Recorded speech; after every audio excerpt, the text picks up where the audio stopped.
say great science is built on the shoulders of giants. Not here. At Aperture, we do all our science from scratch. No hand-holding.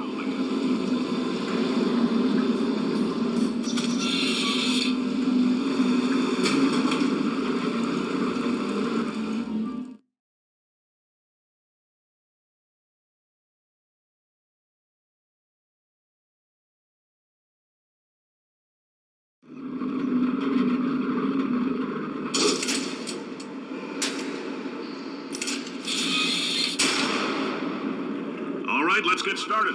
This first test involves something the lab boys call repulsion gel. You're not part of the control group, by the way. You get the gel. Last poor son of a gun got blue paint. All joking aside, that did happen. Broke every bone in his legs. Tragic, but informative. Or so I'm told.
Boys just informed me that I should not have mentioned the control group.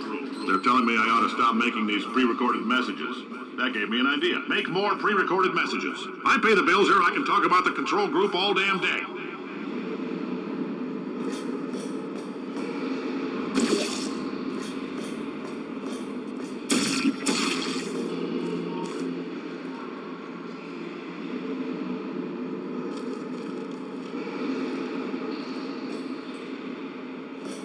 For this next test, we put nanoparticles in the gel.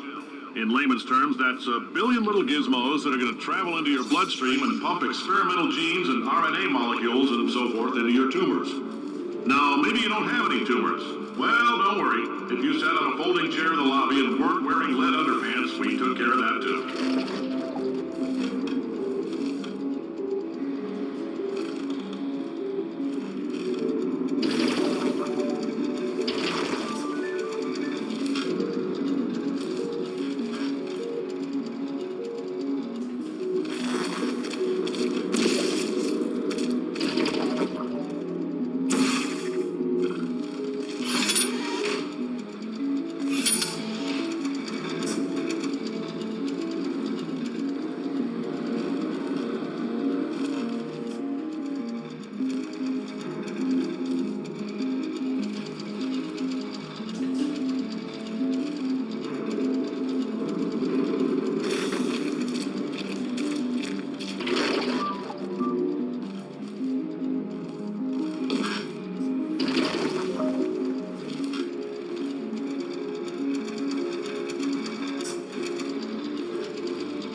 case you got covered in that repulsion gel, here's some advice the lab boys gave me.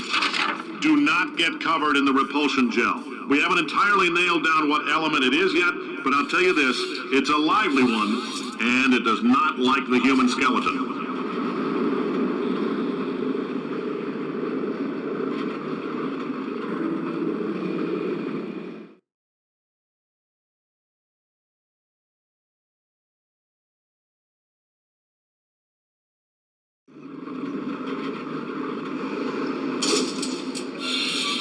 All these science spheres are made of asbestos, by the way. Keeps out the rats. Let us know if you feel a shortness of breath, a persistent dry cough, or your heart stopping, because that's not part of the test. That's asbestos. Good news is the lab boys say the symptoms of asbestos poisoning show a median latency of 44.6 years. So if you're 30 or older, you're laughing. Worst case scenario, you miss out on a few rounds of canasta. Plus, you forwarded the cause of science by 3 centuries. I punch those numbers into my calculator, it makes a happy face.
You make up your own rules, just like me.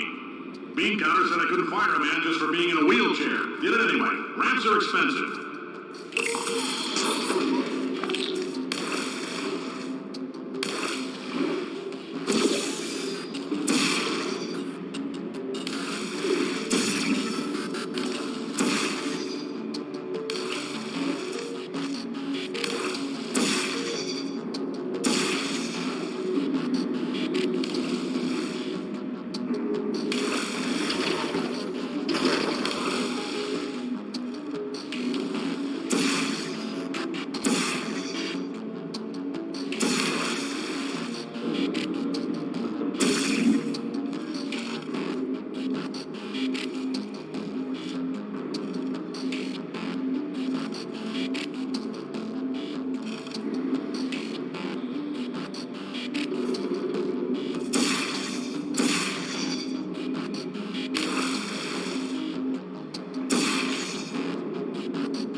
That coffee we gave you earlier had fluorescent calcium in it so we can track the neuronal activity in your brain. There's a slight chance the calcium could harden and vitrify your frontal lobe. Anyway, don't stress yourself thinking about it. I'm serious.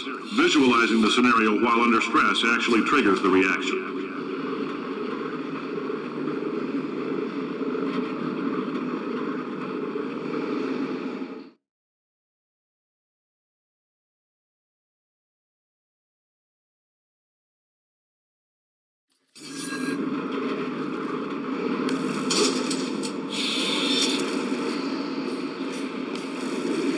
If you're part of control group Kepler-7, we implanted a tiny microchip about the size of a postcard into your skull. Most likely you've forgotten it's even there. But if it starts vibrating and beeping during this next test, let us know. Because that means it's about to hit 500 degrees, so we're going to need to go ahead and get that out of you pretty fast.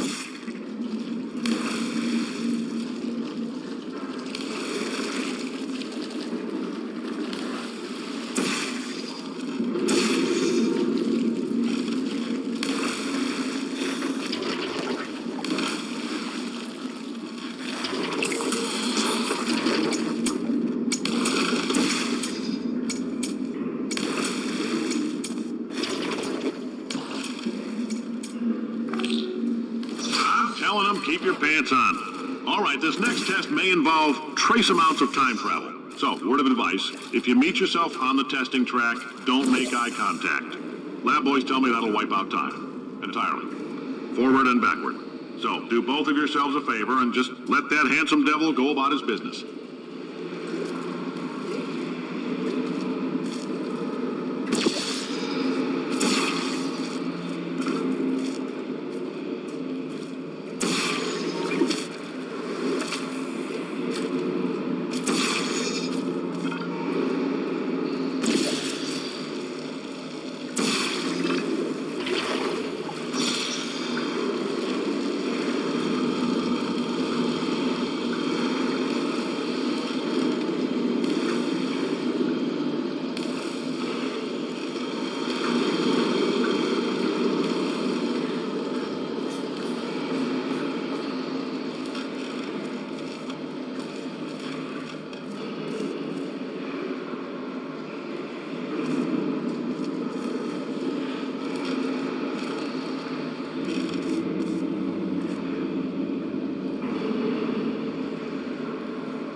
It means you're taking a long time on the catwalks between tests.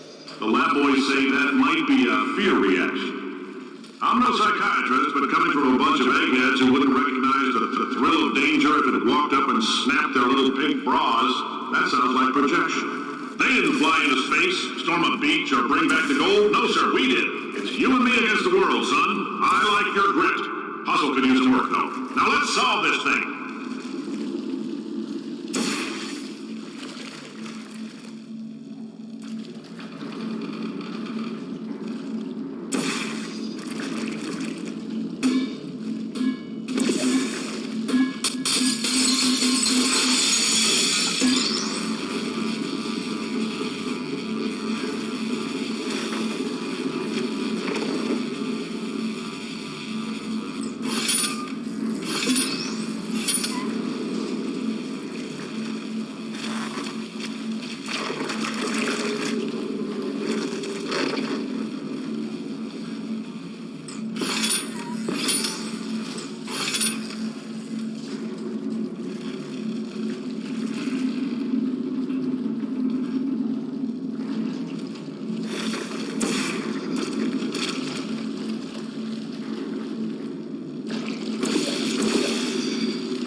Isn't about why, it's about why not. Why is so much of our science dangerous? Why not marry safe science if you love it so much? In fact, why not invent a special safety door that won't hit you on the butt on the way out because you are fired? Now you test subject, you're doing fine. Yes, you. Box your stuff.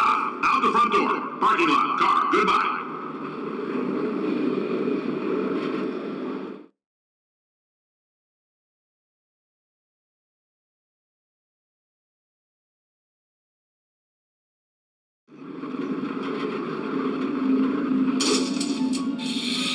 Congratulations. The simple fact that you're standing here listening to me means you've made a glorious contribution to science. As founder and CEO of Aperture Science, I thank you for your participation and hope we can count on you for another round of tests. We're not going to release this stuff into the wild until it's good and damn ready, so as long as you keep yourself in top physical form, there will always be a limo waiting for you. Say goodbye, Carolyn. Goodbye, Carolyn. She is a gem.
Greetings, friend. I'm Cave Johnson, CEO of Aperture Science.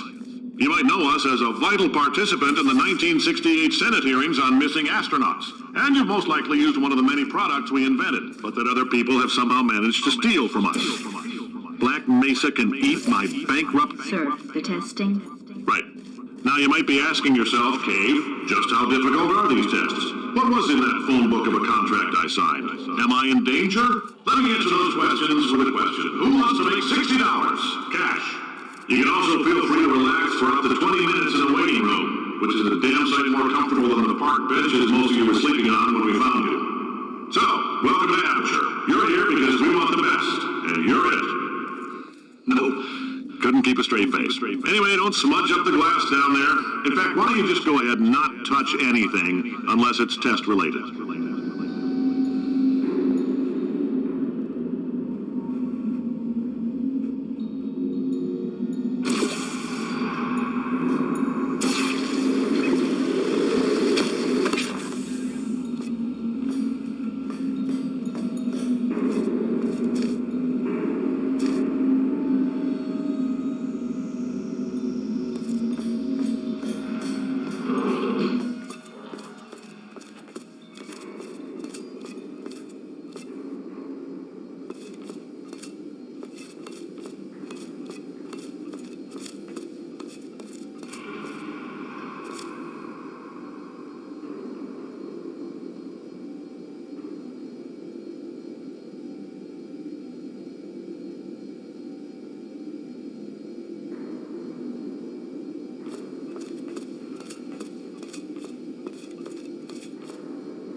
miracles.